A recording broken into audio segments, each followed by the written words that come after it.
Tim debat kita terdiri atas dua kelompok, yaitu tim pro yang berisi Kiana Jasmine Mazda Prawira sebagai pembicara 1 dan Iin Hadiza sebagai pembicara 2, dan juga ada Rizky Azara Salsabila sebagai pembicara 3. Lalu ada juga tim kontra yang menolak atau menentang yang terdiri dari pembicara 1 Muhammad Nopal Rizkullah, pembicara 2 Yaskiel Jonathan Johandi, dan yang terakhir ada pembicara 3 yaitu Muhammad Dalianor. Jadi setiap pembicara memiliki waktu maksimal 5 menit dengan toleransi 20 detik. Saya akan memberi ketukan setiap 1 menit, 2 menit, 5 menit, dan 30 detik terakhir. Jadi langsung saja kita mulai dengan pembicara pertama dari tim pro untuk menyampaikan presentasinya. Terima kasih moderator. Saya dari tim pro 1 dengan tegas mendukung penggunaan ChatGPT dalam pembuatan tes presentasi. Karena kami meyakini bahwa teknologi ini memberikan dampak positif yang signifikan terhadap efisiensi, kreativitas, serta peningkatan kualitas hasil karya ilmiah dan profesional. Di era perkembangan teknologi yang begitu pesat, kemampuan komunikasi terhadap inovasi digital menjadi tujuan utama. Salah satu bentuk inovasi tersebut adalah memanfaatkan fitur bahasa buatan seperti ChatGPT, yang kini telah menjadi instrumen penting dalam mendukung kegiatan akademik dan komunikasi ilmiah. ChatGPT sebagai representasi dari kecerdasan buatan generatif memiliki kemampuan untuk mengambil saja secara alami dan menghasilkan teks yang keren, logis, serta relevan dengan konteks yang diminta. Dalam konteks pembuatan teks presentasi, ChatGPT mampu menyusun perangkat berpikir yang sistematis, melakukan argumentasi dengan gaya bahasa yang menarik, serta menyesuaikan struktur penyampaian dengan kebutuhan audiens. Proses yang sebelumnya memerlukan waktu lama untuk riset, mencari ide, dan pembahasan narasi, ini dapat dilakukan secara efisien dan efektif hanya dalam 5 menit. Hal ini tentu menjadi solusi ideal bagi pelajar, mahasiswa maupun profesional yang mampu bekerja waktu, tetapi tetap dituntut untuk menghasilkan karya berkualitas tinggi. Selain efisiensi, ChatGPT juga berperan sebagai latar contoh kreativitas dan pengembangan wawasan. Dengan kemampuan memberikan berbagai sudut pandang, referensi, serta alat komunikasi, ChatGPT dapat membantu pengguna memperluas cara berpikir dan melatih kemampuan analisis kritis terhadap suatu topik. Teknologi ini tidak hanya menghasilkan teks, tetapi juga memfasilitasi proses pembagian basis informasi, di mana pengguna diajak untuk memahami struktur penyamaran, memperbaiki gaya penulisan, dan menilai kembali kualitas argumen yang dibuat. Dengan kata lain, ChatGPT memiliki dengan sebuah algoritma mitra berpikir dan belajar yang mendorong peningkatan literasi digital dan akademik. Lebih jauhnya, penggunaan ChatGPT juga mendukung prinsip pemerataan akses kepada sumber pengetahuan. Tidak semua individu memiliki kemampuan bahasa, gaya penulisan atau sumber daya yang menarik untuk menyusun presentasi yang menarik dan struktur. Dengan adanya ChatGPT, pembuatan tersebut dapat dinamisir dengan teknologi ini, dapat menyusun bahasa dan gaya penyampaian sesuai dengan tingkat pemahaman pengguna. Ini berarti ChatGPT turut berperan dalam membuka peluang yang lebih luas bagi masyarakat untuk berpartisipasi aktif dalam dunia akademik dan profesional secara setara. Dari sisi pedagogisis, ChatGPT juga dapat menjadi alat pembelajaran inovatif yang menumbuhkan kemandirian belajar. Melalui interaksi dengan AI, pengguna dapat memperoleh penjelasan yang mendalam terhadap materi yang kompleks dengan bahasa yang mudah.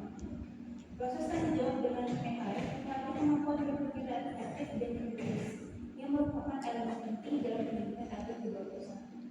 Oleh karena itu, ChatGPT bukan ancaman bagi proses pembelajaran, melainkan pendamping digital yang membantu mempercepat pemahaman dan peningkatan diri sendiri dalam menyusun serta menggunakan presentasi.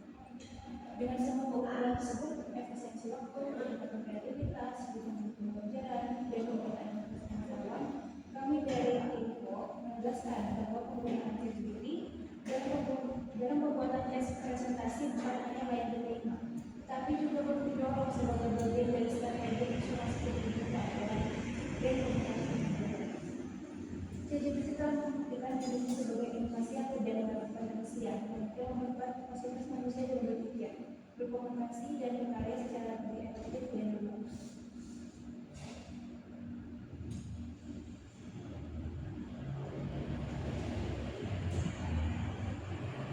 Terima kasih atas presentasinya dari tim pro. Sekarang untuk pembicara pertama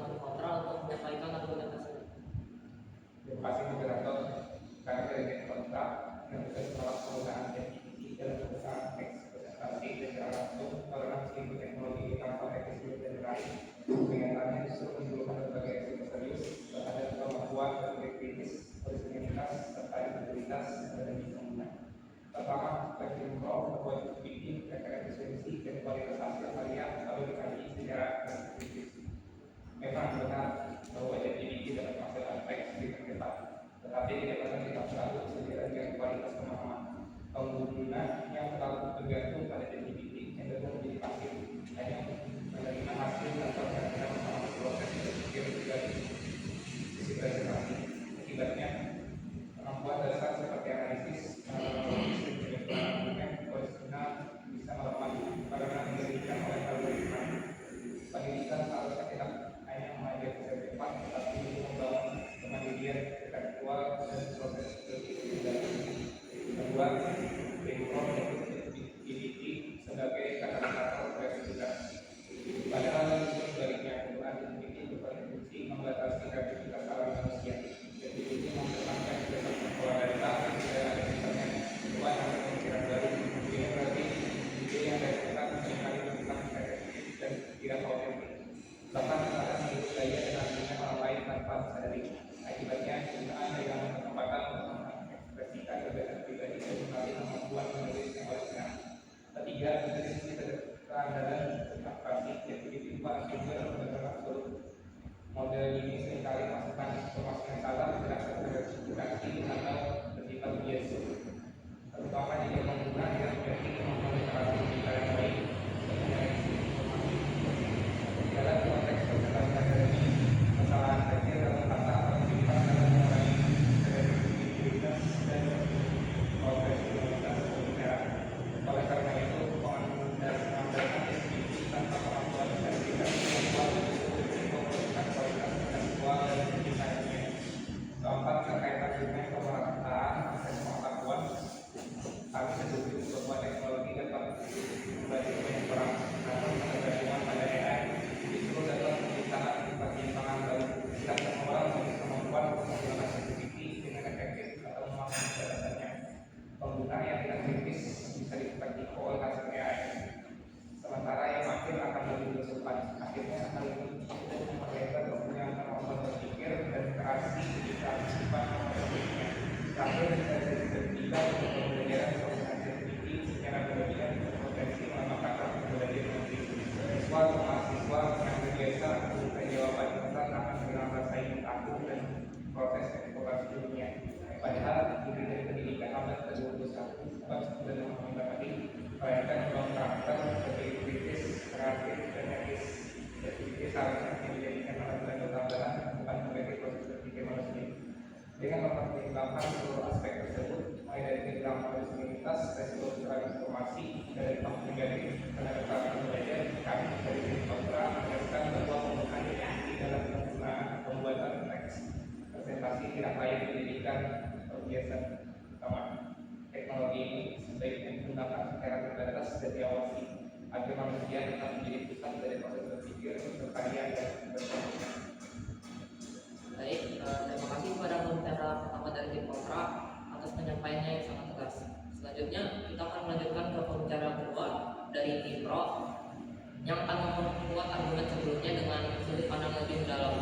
Waktu Anda 5 menit mulai dari sekarang.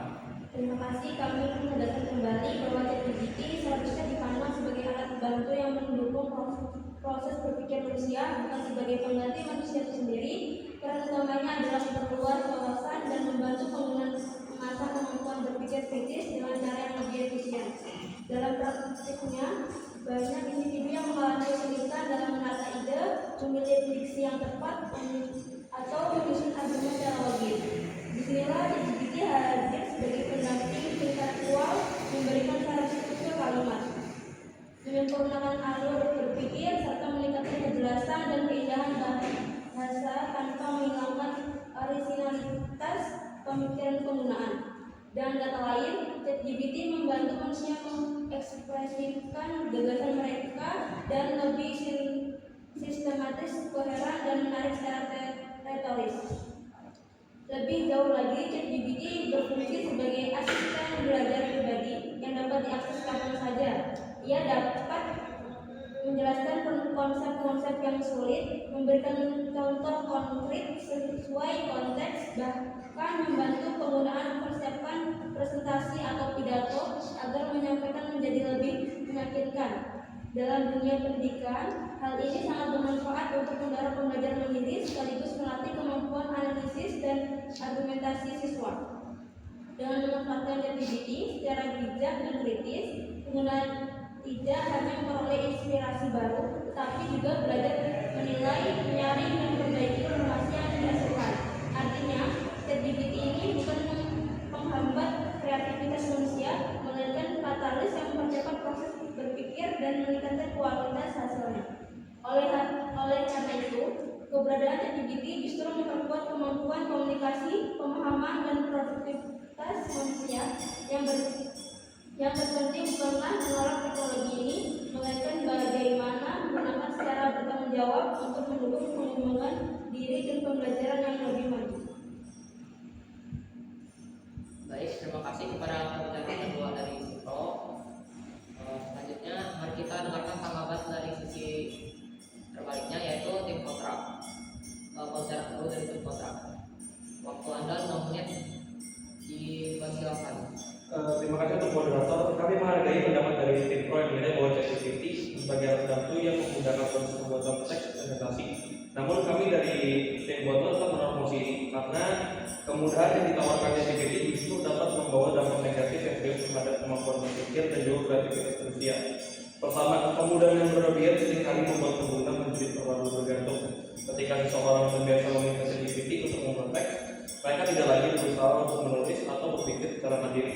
Padahal proses menyusun teks presentasi itu sendiri adalah bentuk latihan penting. Latihan dalam organisasi gagasan, memiliki kata-kata yang tepat, dan juga memahami materi secara mendalam. Jika semua itu diserahkan pada mesin, maka kemampuan manusia untuk berpikir kritis akan perlahan memudar. Lalu kedua, penggunaan ChatGPT secara masif dapat menciptakan keseragaman dalam hasil presentasi. Coba bayangkan jika seluruh siswa atau mahasiswa menggunakan ChatGPT untuk menulis teks mereka, gaya bahasanya akan terdengar mirip, bahkan bisa dibilang robotik. Presentasi yang seharusnya menjadi wadah ekspresi pribadi justru berubah menjadi sesuatu yang seragam, tanpa ciri khas, tanpa keunikan, tanpa jiwa. Padahal kekuatan sebuah presentasi bukan hanya pada isi materinya, tapi juga pada keaslian dan kepribadian pembicaranya. Audiens tidak hanya ingin mendengar informasi, tetapi juga ingin merasakan semangat, empati, dan kejujuran dari pembicara. Sayangnya, semua itu tidak bisa diciptakan oleh ChatGPT. AI tidak memiliki emosi, tidak punya pengalaman hidup, dan tidak mengerti konteks sosial ataupun budaya yang melatar belakangi sebuah pesan. Ketiga, ChatGPT juga berisiko menghasilkan informasi yang tidak akurat atau tidak relevan. Model ini tidak memiliki kemampuan untuk memverifikasi kebenaran secara independen. Ia hanya memprediksi kata berikutnya berdasarkan pola data yang telah dipelajari. Akibatnya, bisa saja teks yang dihasilkan tampak meyakinkan, padahal isinya salah ataupun menyesatkan. Jika seseorang tidak kritis dan langsung menggunakan hasil tersebut, presentasinya bisa menyesatkan audiens tanpa disadari. Selain itu, kami juga ingin menyoroti aspek etika yang akademik.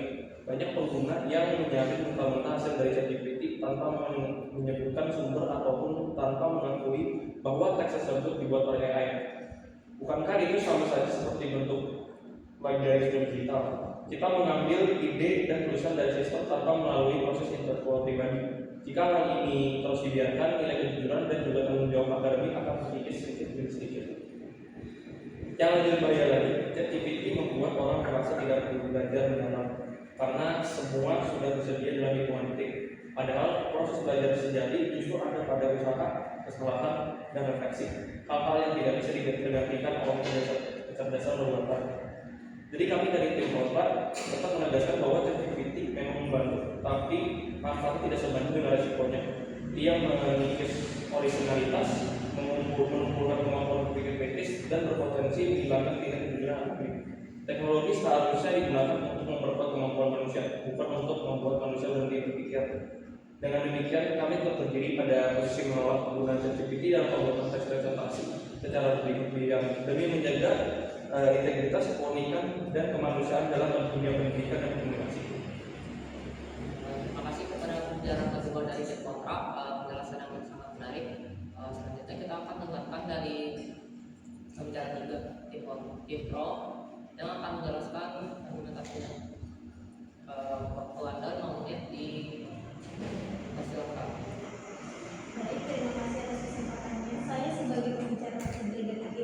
akan memberikan penegasan dan kesimpulan dari seluruh argumen yang telah disampaikan rekan-rekan saya.